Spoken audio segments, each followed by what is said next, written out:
Buenas noches y bienvenidos a nuestro quinto programa de Susurros Jurídicos. Es un placer seguir contando con vosotros, que nos sigáis acompañando día a día, que cada día seamos más. Estamos desbordados, impresionados por el acogimiento que estamos teniendo. Estamos ya en todas las redes que creemos que existen. Spotify, VooX, Spreaker, YouTube, Facebook. Deseamos que nos pongáis vuestras críticas, las más sinceras. Las admitimos todas y estamos deseando aprender. Es complicado. Somos un grupo de novatos que nos hemos metido a hacer radio en streaming y que queremos que nos escuchéis, pero disfrutando de lo que hacemos y disfrutando vosotros de lo que os podemos aportar, que es el conocimiento de leyes, el conocimiento y la experiencia de lo que hacemos. Hoy tenemos a Escarlata Gutiérrez, fiscal especialista en la sección contra criminalidad informática y delitos económicos. Ella se denomina fiscal de la trinchera.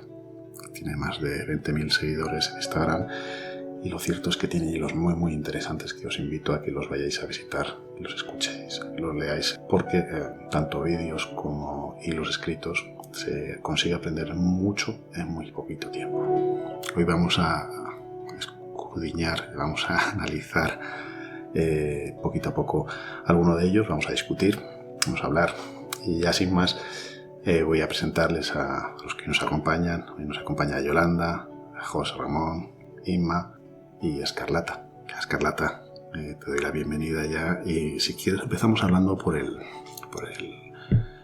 tweet que tienes fijado, el de la prueba obtenida mediante la utilización de cámara oculta por un particular, que tiene más de 2.000 me gustas.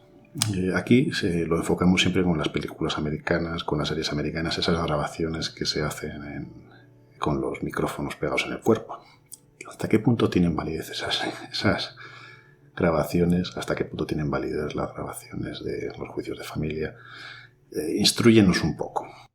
Fenomenal. Buenas tardes a todos y a todos los que nos estáis escuchando. Muchas gracias por la invitación, que es un placer. Me encantan los programas, son muy divertidos. Y nada, voy a intentar decir lo más coloquial posible. La verdad que esto se produce en muchos supuestos y yo hice un hilo en Twitter de una sentencia reciente del Supremo que tuvo un éxito tremendo. Claro, yo creo que esto se nos plantea a todos y todo el mundo se lo pregunta, todo el mundo ha grabado, tiene tal. Entonces, en principio, como regla general, en un ámbito doméstico, que grabe uno de los interlocutores, no un tercero, que ya sabéis, que se acerque, que tal, eso sí que sería un delito contra la intimidad y esa prueba no sería válida. Que grabe uno de los interlocutores, en principio no vulnera ningún derecho y se puede utilizar como prueba. Las excepciones, por decirlo de algún modo, son si el que graba tiene una posición de superioridad, pues a lo mejor un jefe, ¿no? Una posición de superioridad, o si se ha utilizado algún engaño, alguna argucia para conseguir que diga una determinada cosa la persona, ¿no? No hay una espontaneidad. Pero también hay que tener en cuenta que esta prueba en el proceso penal, no tiene el valor de una confesión, de un reconocimiento de hechos del acusado, que ya sabemos lo que supone, ¿no? Es un testimonio de referencia que viene a ser un indicio más que puede corroborar otras pruebas, pero no tiene ese valor de confesión. Es un poco a líneas generales, pero en principio uno de los interlocutores lo puede grabar y lo puede utilizar en juicio. O sea, que en todas las películas que vemos que ha confesado, que en los interrogatorios ha confesado, aquí no valdría para nada realmente. Efectivamente, o sea, tendría si es forzado, desde luego no tendría ningún valor, o forzado, he dicho el jefe, pero podría ser agentes de la autoridad. Efectivamente, si es forzado, si tienen esa posición o le han llevado alguna argucia, no tiene valor ninguno. En el caso este era, porque me parece que era una agencia que hacía, no me acuerdo cuál era la estafa que realizaban, entonces se hicieron pasar por clientes y les contaron. Entonces aquí sí que admitió la prueba, no había esa posición de superioridad y se admitió, pero desde luego forzado por agentes o así no tendría validez. Sí, oye, Escarlata, y en derecho de familia lo vemos también. Nos aburren a grabaciones, con todo el respeto a nuestros clientes, pero nos traen grabaciones absolutamente de todo. Y a ser, nosotros las paramos, ¿eh? Nosotros las escuchamos, pero muchas veces nos vemos obligados a presentarlas porque si no ellos entienden que nos les estamos defendiendo con todos sus derechos, ¿no? ¿Qué valoración haces tú de ese tipo de grabaciones? Y cuando me refiero a grabaciones es pues discusiones en una casa, no te voy a pagar, o yo qué sé, hay todos los tipos que te puedas imaginar. Pues la verdad que yo no he tenido muchos pleitos en los que se hayan admitido y propuesto, más que muchas veces sí que nos presentan esos WhatsApp, ¿no? Que están impresos de toda la relación, que tienen buena relación, que tienen mala relación. Yo personalmente, no digo que no los mire, pero bueno, los miro un poco por encima, porque como decís vosotros lo sabéis bien, yo creo que lo presentáis un poco obligados, entre comillas, pues porque el cliente, yo lo entiendo, ¿no?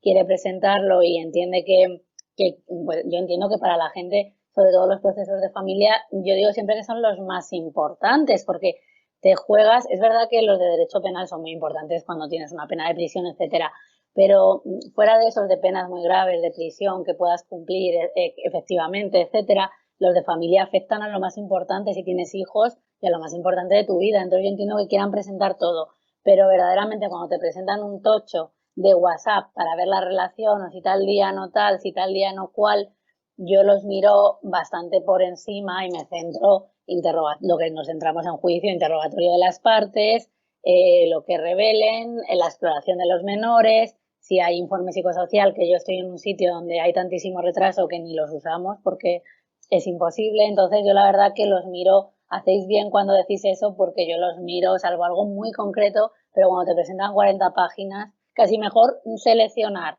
3 o 4 cosas que entiendas que pueden ser muy importantes a presentar esas 40 páginas que las hemos tenido ahí con la foto del tal, porque, oye, pues bueno, ya entendemos además que no hay a lo mejor una buena relación, o sea, eso tampoco necesito 40 mensajes, pero yo entiendo que para ellos es muy interesante, pero es como dices tú, lo miramos un poco, sí, pero por encima.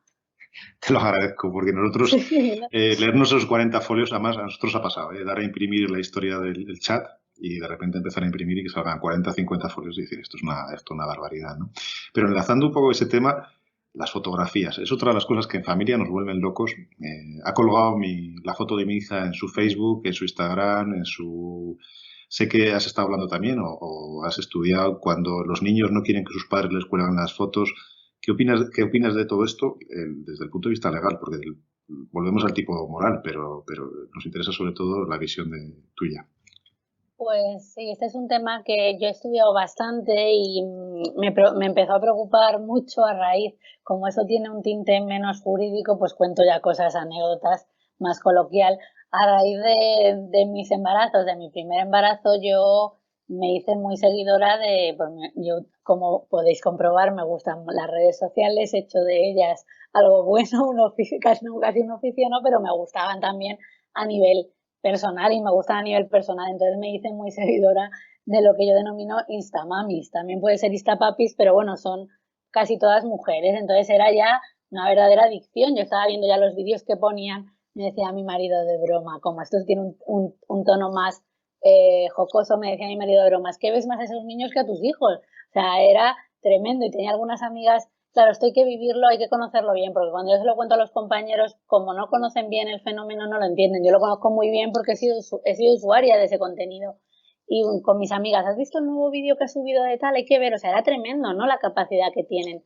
Yo me hice muy seguidora y adicta de estos contenidos y me las conocía perfectamente a los niños, lo que hacían, lo que no. Y entonces me puse a pensar, a reflexionar jurídicamente y dije, uy, yo creo que esto no tiene cobertura legal o aquí hay, porque verdaderamente estos niños están exponiendo, es como el show de Truman, eso lo habéis visto todos, ¿no? El show de Truman es una película que se adapta muy bien a lo que les pasa, que no es el caso que tú me has preguntado, ahora voy a ello. Y entonces, reflexionando, ya busqué la legislación, hice ese primer artículo sobre esa exposición de los menores, las instamamis, y verdaderamente los menores tienen sus propios derechos, los tienen que ejercer ellos y los padres complementan si no tienen suficiente madurez, pero tienen límites. no pueden hacer lo que les dé la gana. Y ahí está la intervención del fiscal, que no se está produciendo. Yo escribí esos artículos y lo he movido entre compañeros y es un ámbito donde todavía no estamos llegando, porque no es el caso, ahora voy al caso que tú me comentas, hay muchísimos instamamis que viven ya de esto, ganan una cantidad de dinero interesante y viven de exponer de manera completa, continua y reiterada la vida de sus hijos, y eso no se puede hacer. Igual que el Ministerio Fiscal, hay que comunicar al Ministerio Fiscal que se puede oponer en 8 días, entonces la Ley Orgánica de Protección Jurídica del Menor y la Ley Orgánica de Protección de Derecho al Honor, Intimidad y Propia Imagen del 82, eso lo sabéis vosotros perfectamente. Hay que comunicar cuando se le va a utilizar en un anuncio, en una película, etcétera. Pues en las redes sociales habría que hacer igual, ¿no? Porque es que hay fotos y vídeos de enfermedades, yo los he visto, de enfermedades en el hospital, de desnudos, todo esto con botellas de champú y anunciantes. Es que si no es el show de Truman, que venga Dios a verlo, ¿no? Entonces, eso es una barbaridad, no se puede permitir, hay que hacer un control, ¿no? Y no se está haciendo, y va más, porque bueno, ganan dinero, tienen reconocimiento y hacen de eso el oficio toda la familia. Entonces, claro, eso se tiene que frenar. Y yo creo que debemos que hacer un papel activo ahí al Ministerio Fiscal, que es quien tiene que velar por esos niños cuando no velan los padres, porque a veces están los dos en esto. El caso que me dices tú, que también se plantea mucho, yo también lo he tratado, es un ámbito más doméstico, ¿no? De subir una foto en una red social en principio privada, no es una profesión ni un oficio, y ahí, eso yo también las tengo en Facebook, o sea, ya no soy una loca de no subir nada de los hijos, son cosas distintas. Y ahí hace falta el consentimiento de los dos, bien expreso, bien tácito. En caso de que estén separados o incluso juntos y uno de los dos no quisiera o pidiera retirar la foto, el otro tendría que hacerlo, y si no lo hace se puede ir al 156 y se ha ido del Código Civil y que el juez resuelva en interés de los menores, pero eso es algo inherente a la patria potestad, con independencia de quien tenga la guardia y custodia. Eso es importante tenerlo en cuenta. O sea, aunque tú tengas la guardia y custodia de un niño, subir fotos a las redes sociales, ese derecho a la imagen, ¿no? Y intimidad que estás complementando por tu hijo, requiere el consentimiento de ambos, salvo que él ya tenga suficiente madurez. En protección de datos sois 14 años, salvo que él tenga suficiente madurez, que tiene que decidirlo él. Pero en principio, si no, los dos que tienen la patria potestad, y si no, hay que ir a un procedimiento de jurisdicción voluntaria. Creo que he contestado un poco, o a lo mejor he liado más. Vale, perfecto. No, vamos a enlazar. El show de Truman es del 98, que nos impactó a todos por lo que significaba controlar una vida. Luego pasamos a Gran Hermano, que lo vivimos todos, por lo menos yo creo que es posterior. Y a mí la última serie que me impactó bastante es Black Mirror, Oso Blanco. Hay un capítulo que es brutal sobre cómo se graba a la gente y cómo es muy interesante de ver. Es muy duro, pero es muy interesante. Entonces, Inma, yo no sé, me habías pedido la palabra, te paso. Sí, al hilo de lo que estáis diciendo, a mí me recordaba otra serie más que estaba enganchada hace nada, que creo que me la he terminado ya, todavía no lo sé. Y que me recuerda también a un tema que me habían consultado no hace mucho. No lo llevaba yo, lo llevaba una compañera. Era un tema de pues lo típico. Padres que deciden, además estaba en el convenio, no subir fotos. O sea, además se incluyó en el convenio, que eso me parece una cosa importante ahora mismo, que tenemos que hacer, porque nos evita muchos problemas cuando lo incluimos. Se separan, el padre tiene otra pareja y de repente él no sube las fotos, pero empiezan a subir la otra pareja, porque además tienen pues más descendencia tal, y empiezan a subir por las fotos de los niños de la nueva pareja y de la otra. Y consulta a la madre si puede retirarlas o no puede retirarlas. Evidentemente le contestamos lo que ha dicho Escarlata, o le contestó la compañera, pero nos encontramos un problema, y era quizás el dilema moral que decía antes Willy cuando hablábamos de si era bueno que las retirara, si no era bueno, si el hijo se sentiría excluido, voy a tener cierta edad al hacerlo, y me consultan a mí como experta en seguridad informática y demás, qué podíamos hacer o qué me parecía. Yo le dije que evidentemente lo lógico sería retirarlas, pero la explicación que le di pues tenía que ver, pues por eso me llama la compañera, tenía que ver con la facilidad con la que se distribuyen esas fotos a través de las redes, el tema de la gente de redes de pederastia y demás que pueden captar fotos de cualquier red que esté subida y demás. Con eso la madre se plantea si es un asunto más serio de si solo es exponer al menor, y al final se decide actuar. Y digo que me recuerda una serie, porque si en ese momento hubiese visto este capítulo, en vez de explicarle todo esto a la señora, le hubiese puesto ese capítulo. Es de Good Wife, es una señora que se hace, bueno, es la mujer de un político que tiene un escándalo y al final pues vuelve a ejercer después de un montón de años, y tiene un capítulo muy bueno en el que tiene que defender a un cliente que ha intentado romper una foto en una exposición. Resulta que la foto era una foto suya. Cuando se desarrolla qué es lo que está pasando, es una foto suya de cuando era pequeño, desnudo. La madre, que era una fotógrafa artística, había hecho una exposición y él quería a toda costa retirar esas fotos, porque lo que contaba, al final, lo que viene a salir en el juicio de la negociación, es que había sufrido pues acoso por pederastas, había sufrido acoso escolar, o sea que esas fotos en realidad, ahora que era mayor, le seguían produciendo problemas, pero es que de pequeños se los habían producido aún más. Creo que todo esto es muy importante, el acceso o la capacidad que tienen ciertas redes o los peligros de subir todo lo que está en una red, al final es accesible de una forma o de otra. Esa es la parte de concienciación que creo que nos falta quizás, y que tiene que ver también mucho con lo de las Instant Mamis que tú dices. A mí me recuerda, ya te digo, a esa serie que el capítulo es tan bueno que incluso suben a un pederasta a declarar en el juicio. Ya sabemos que aquí en España eso sería imposible, pero realmente es muy impresionante el capítulo, porque lo que viene a reflejar es lo fácil que esas fotos pueden circular por ciertas redes, y el peligro en que puede poner a un menor. Bueno, a raíz de eso también, Ima, me recuerda el reconocimiento facial, los peligros del reconocimiento facial, que es el nuevo sistema de control a través de aplicaciones como FaceApp, donde con ese reconocimiento hablan o dicen que se pueden grabar los rasgos de tu cara y utilizarse posteriormente. No sé, JR, me habías pedido la palabra, te paso para que nos instruyas. Buenas tardes, Escarlata. Bueno, no, mira, yo quería hacer unas puntualizaciones respecto al valor probatorio de los vídeos.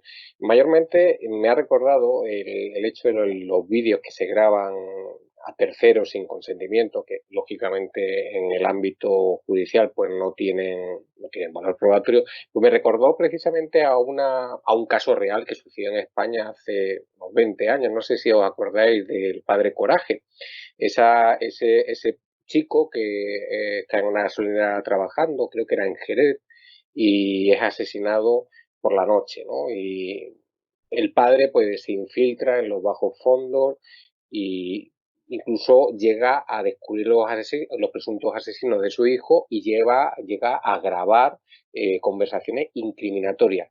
Lo lleva a juicio y lógicamente en juicio pues al final esa prueba no tiene ningún valor.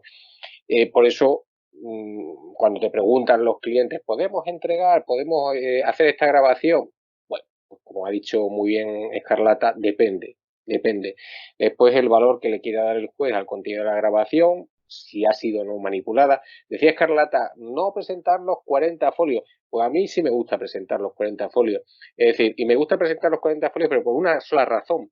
Para que, por ejemplo, el juez vea que yo no he intentado manipular, ni intento manipular lo que es la línea de conversación según lo que a mí me guste argumentar, sino que vea que lo que se está intentando decir es completamente cierto en todas sus líneas. Si son 40 folios, son 40 folios. Es verdad que de los 40 me interesan a lo mejor 2 o 3, pero por eso sí que presento los 40 folios. Hay una cuestión sobre los vídeos, el acceso a los vídeos, a las fotografías de los chicos, hablando en familia, ¿no? Yo creo, una de las cosas que preguntan mucho en los despachos, oye, ¿podemos acceder al móvil de nuestros hijos? Sin su permiso, claro. Claro, en principio, ¿qué es lo que dice? Bueno, tú eres el padre, es un menor de edad, lo que intenta es proteger la integridad del menor de edad, e incluso llegan padres a preguntar si pueden establecer aplicaciones de control, de seguimiento.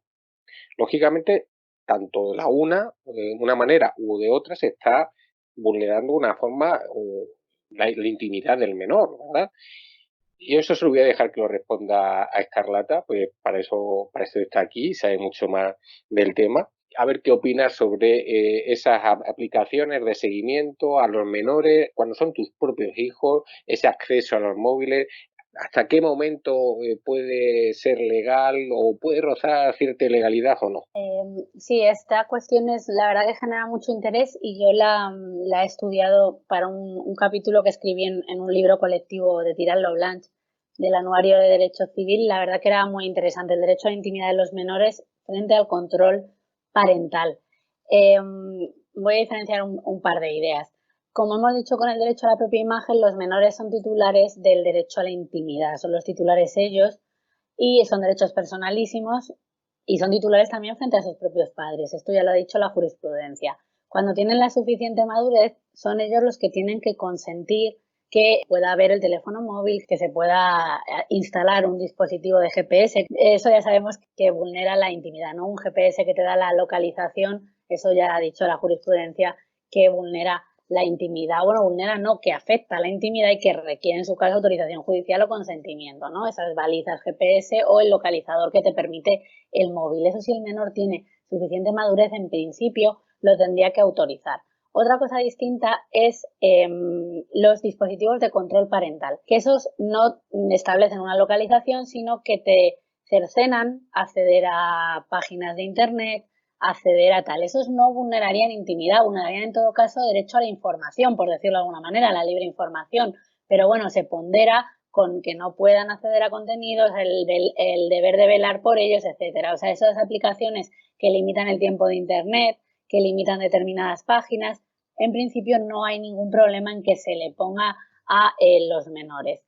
Y respecto de consultar el teléfono o las de localización, en principio, si tienen suficiente madurez, la tienen que consentir ellos. Hay una excepción, que hay además una sentencia de Antonio del Moral muy buena sobre esto, penal, porque el condenado alegó que esa prueba vulneraba derechos fundamentales porque la madre accedió a la cuenta de Facebook y vio una serie de vídeos que le mandaba este señor, ¿no? De contenido sexual, peticiones, etcétera. Y lo alegó él, que además dice la sentencia, no se puede alegar la vulneración del derecho de intimidad de otro.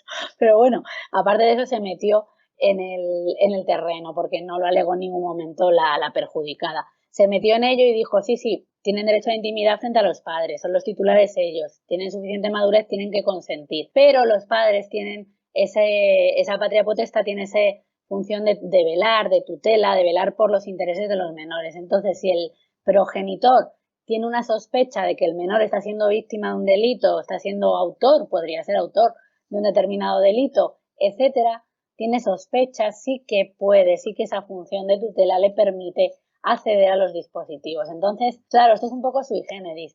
En mi opinión, yo lo que diría es que si tienen cualquier mínimo indicio, por supuesto, faltaba más no hacerlo. De hecho, me parece una dejación no de funciones. En este caso, la hermana le había dicho a la madre que había entrado a la habitación y había visto a un señor desnudo en la pantalla.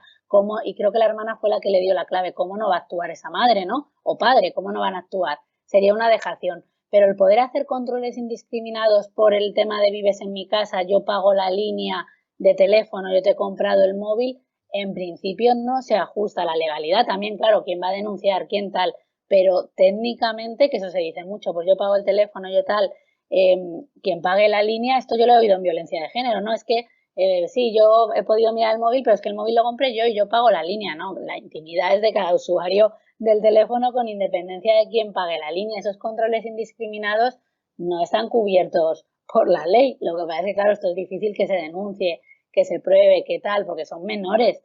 Pero si hay indicios, sin duda. Pero controlar indiscriminadamente porque te he comprado el teléfono, pues no. Yo es que además he sido, a diferencia de muchos compañeros con los que hablo, yo he tenido móvil con 13 o 14 años. Entonces yo sé lo que es que no te tenga que ver tu padre los mensajes que estás escribiendo una amiga del chico, es que es obvio, ¿no? Antes era otra manera, pues yo ya he tenido móvil con 13, 14 años y que te lo puedan coger me parece una barbaridad, pero porque yo me pongo en esa posición. Yo he hablado con compañeros que lo que tienen son también fiscales, lo que tienen son hijos adolescentes, se ponen en otra posición y dicen, no, estás en mi casa, tienes teléfono, te lo he pagado yo, te lo miro en cualquier momento. A mí eso me parece una barbaridad porque yo he tenido móvil con 13 años, ¿no? Igual que tu padre, no te deben quitar cartas que tengas que podían también haber, o el diario o tal, hombre, tú tienes tu intimidad, y eso es así. Hay una película española que se llama Perfectos Desconocidos del 2017 que están en una cena y deciden poner todos los móviles encima de la mesa.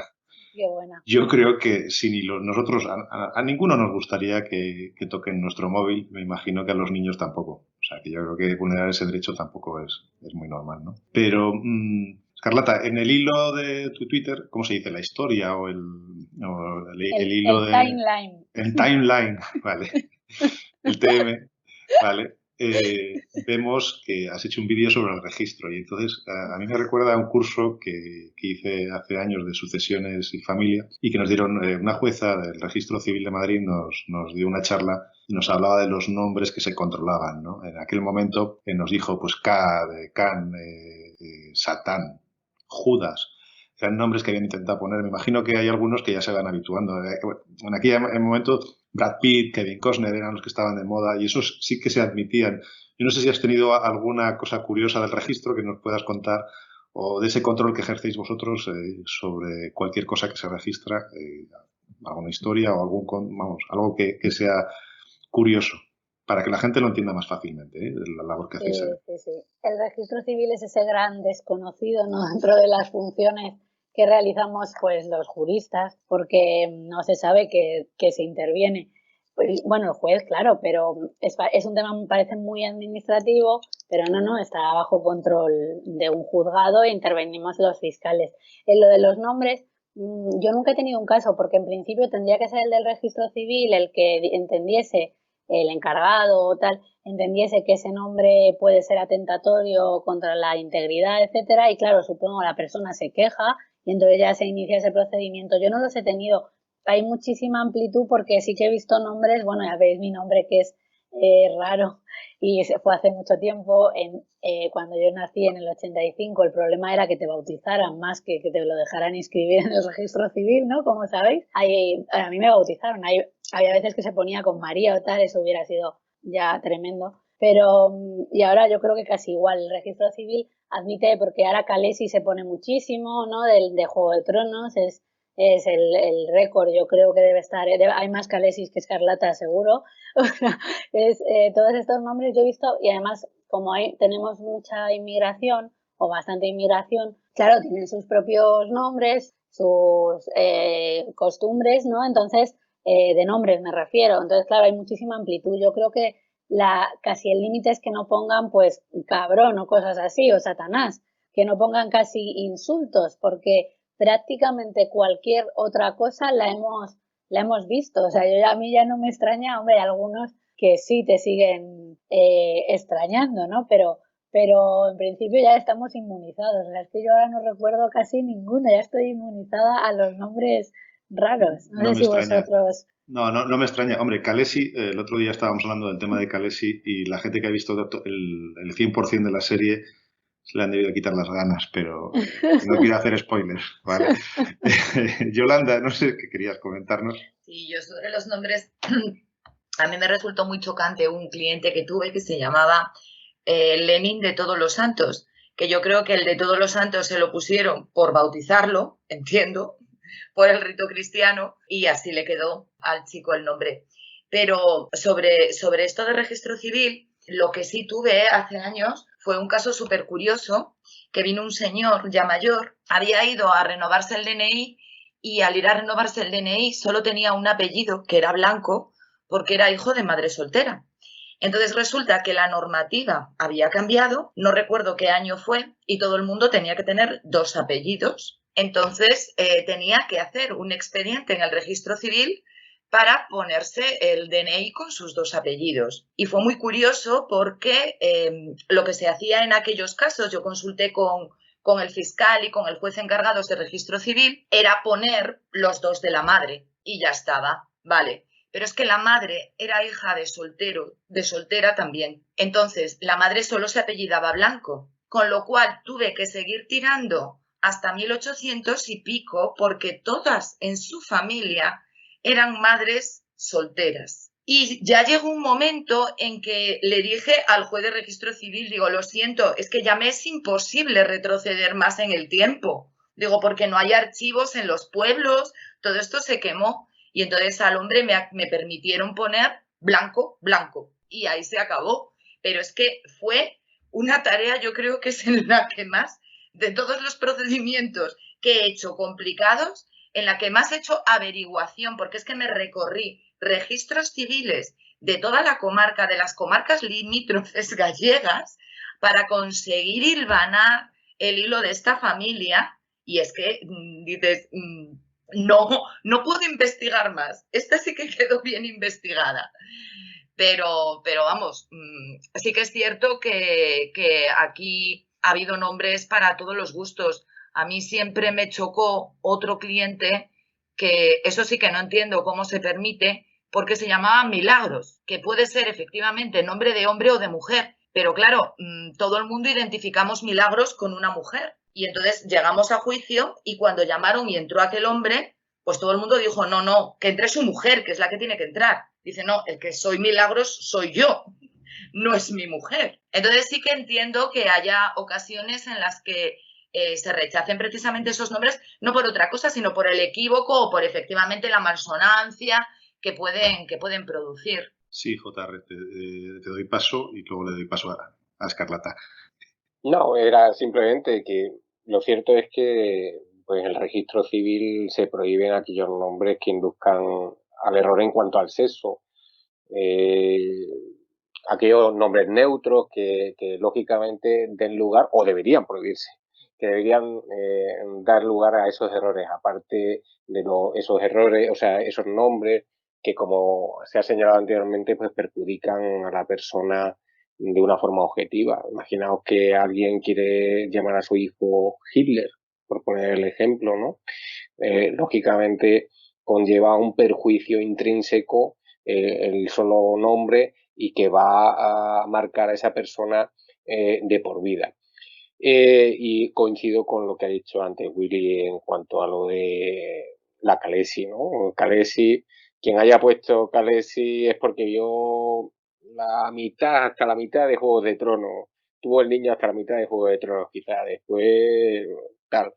Pero es muy curioso los nombres en el registro civil, los nombres en general, cómo van evolucionando. Yo me acuerdo en mi época, en mi época me refiero cuando mi generación, José, Ramón, Luis, lo que sea, pero no te encontrabas nombres más atípicos, ¿no? En cambio, con el tiempo han ido evolucionando y nos encontramos pues ya todos los nombres de personajes públicos, que si Neymar, que si Shakira, que si la Jennifer, así, incluso por poner ese ejemplo así un poco más gracioso o curioso, mejor dicho, yo tuve un cliente que se llamaba Jesucristo, con todas las palabras, Jesucristo. Entonces, cuando el juez le llamaba Señor Jesucristo, la verdad es que en la sala pues todo el mundo se quedaba mirando a ver qué decía Jesucristo, a ver si iba a repartir panes y peces. Pues has empezado hablando de los géneros. Yo, para mí, una de las mujeres más bonitas que he visto en televisión era José Toledo. Y entonces nunca me encajaba el nombre con lo que era. Pero lo tenía muy lógico. Y nunca he entendido si era José o era un diminutivo o algo. No sé, Escarlata, ¿qué nos querías comentar? Sí, es que me he acordado de una cosa con lo que ha contado Yolanda y José Ramón. José generalmente son Josefinas, porque yo he conocido y suelen ser Josefinas. Vamos, no iba a decir eso, pero aprovecho. Y como Josefina sonaba menos chulo que digo yo, artísticamente, pues en Ciudad Real no es de registro civil, son personas ya mayores. Hay dos nombres que se utilizan para hombre y para mujer y mucho para hombres, pero mayores, que son Consuelo, se utiliza para hombre, y Rosario, se utiliza para hombre en Ciudad Real, de manera que yo en un escrito de acusación quiero un juicio, Consuelo, y de repente entra el acusado, que para mí era acusada, y entró un señor, y entonces me quedé alucinada. Pero es que era un problema familiar, no me acuerdo qué había pasado, y también estaban los hijos, y tenía como 2 hijas y un hijo.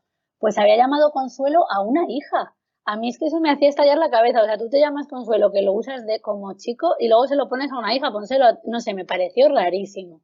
Y Rosario igual, hay muchos Rosarios, son ya mayores, no lo hace. De hecho, él cambió de generación y le puso Consuelo a la hija, pero sí que los hay. A mí me chocó y creo que eso que induce a error, pero antes se debía, ahora no sé hasta qué punto, pero allí hay tradición de eso. Y yo creo que, bueno, ahora también una cosa, a mí casi últimamente me sorprenden más los nombres antiguos, por decirlo de alguna manera, nombres que tienen gente más mayor, que ya claro, como Shakira, eso puedes decir, jo, qué hortera, entre comillas, disculparme, pero es así. ¿Qué tal? ¿Qué? Pero los nombres que tienen personas mayores, que muchos son de la Biblia, son los que últimamente más me están sorprendiendo. Los otros dices, madre mía, ¿cómo se le ha ocurrido, no?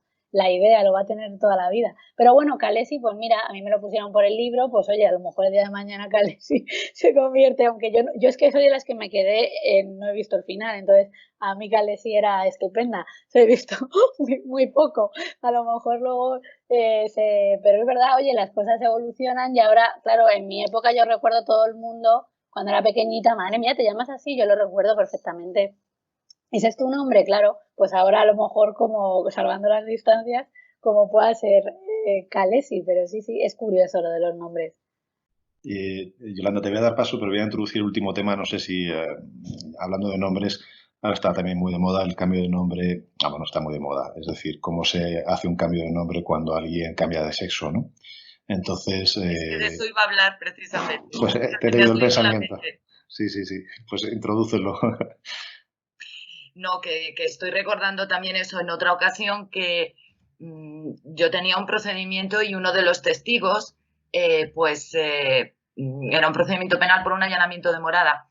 Y uno de los testigos, pues empezó en el momento de la denuncia, era un varón, era un hombre, y durante la tramitación de las diligencias previas, como bueno, sabéis lo que suele durar la tramitación de las diligencias previas y más antes, pues este chico efectuó un cambio de sexo completo, pero no tenía todavía acceso al cambio en el registro civil. Entonces, claro, fue realmente muy curioso. Yo creo recordar que incluso cuando entré en sala, porque yo sí que lo había visto ya, entonces cuando entré en la sala advertí al juez, al fiscal y al resto de mis compañeros, que no recuerdo el nombre, tampoco lo voy a dar, pero bueno, pongamos Pepe González, era una mujer espectacular. En este momento, que no se sorprendieran pues cuando entrara en la sala. Y sí que aquello recuerdo que me llevó precisamente a pensar, porque tiene que ser horroroso hacer un cambio integral de todo, con todo lo que eso supone, ese coste emocional, psicológico, etcétera, y que se tarde tanto en hacer el cambio correspondiente en el registro civil. Pues este chico, yo recuerdo que luego hablando con él me decía, es una cruz para mí seguir teniendo que exhibir este DNI, por ejemplo, hoy que he venido al juzgado con una imagen de una persona en la que no me reconozco, o sea, ya no solo el nombre, ¿no?, sino la imagen, la foto de toda tu documentación oficial. Sí, yo creo que la mayoría de los abogados, yo he estado, a mí me ha tocado también una persona con este problema. Es curioso, en violencia de género. Entonces, cuando analizamos el asunto, esto hace ya 10 años, no sabíamos si entraba o no entraba, si entraba, pero el estigma del DNI es lo más duro y la verdad es que sí que se entiende, la gente en el juzgado somos muy respetuosos con estas situaciones y se explica antes, después, pero yo entiendo que es durísimo para una persona que ha sufrido un cambio de sexo tener que pasar por ahí, ¿no? Pero bueno, Inma, te paso. A raíz de lo que estabais diciendo, a mí me pasó, pues quizás al revés que a Yolanda. Yo recuerdo, me estaba acordando ahora, y con lo de los nombres que dan lugar a confusión, sobre todo en relación con aquellos que son extranjeros, como ha dicho Escarlata, pues ya tenemos más población y sus costumbres o sus nombres nos pueden resultar más extraños. A mí me tocó una asistencia en extranjería en el que, bueno, pues ya sabéis cómo es la guardia, vas corriendo de un sitio a otro. Yo llegué corriendo, ya estaba sentada la persona que tenía que asistir y el nombre que tenía, pues, o sea, la persona que estaba era una mujer, evidentemente, y el nombre que tenía, pues a simple vista era brasileño y a mí me parecía de una mujer. Total, que yo hice allí toda la asistencia, era un tema de trata, además, pidiendo la protección necesaria, todo lo demás. Me llaman de otro asunto en la misma comisaría, yo iba corriendo de un sitio a otro y la segunda vez que subo, ya está de pie, Claro, y en ese momento, claro, la policía me debió ver la cara y ya me hace uno, no te habías dado cuenta, ¿no? Y le digo, no, efectivamente, era una mujer que había hecho un cambio de sexo. Claro, cuando le habían hecho el registro había sido una mujer o un hombre. Claro, ya hablando con policía al final, no sé, para quien no lo sepa, cuando sucede estas cosas y demás, dependiendo si se ha hecho el cambio de sexo completo o no, pues tienen que hacerle el registro dos diferentes, un hombre o una mujer, según lo que sea, ¿no? Entonces a mí el nombre me confundió muchísimo porque, claro, ya te digo, yo todo el mundo, o sea, todo el tiempo la traté como creo que hay que tratarla, además, porque si has hecho un cambio de sexo, sea completo o no, y eres una mujer, te sientes mujer, yo soy de las que piensan que eres una mujer, pero es verdad que mi cara de sorpresa, sobre todo por lo que os estoy diciendo, ¿no? Porque no sabía si había protegido bien sus derechos, era que realmente era una mujer transexual, ¿no? Yo creo que con esto, hombre, todo lo que lo hemos vivido y cuando los hemos tenido o hemos tenido una persona con estas características cerca, sabemos lo que sufren, es una barbaridad. Entonces, lo que nos duele igual son esas reacciones que no sabemos gestionarlas en el momento porque nos sorprenden, ¿no? Pero bueno, forma, yo creo que nos vamos acostumbrando y cada vez más, ¿no? No sé, Escarlata, ¿qué me querías? Sí, nada, una pequeña, sí, estoy de acuerdo con lo que decís, un pequeño matiz. Se modificó la ley, no me obliguéis a decir de memoria el año porque no lo recuerdo sinceramente, y ya no hace falta ese cambio completo de sexo para cambiar el nombre.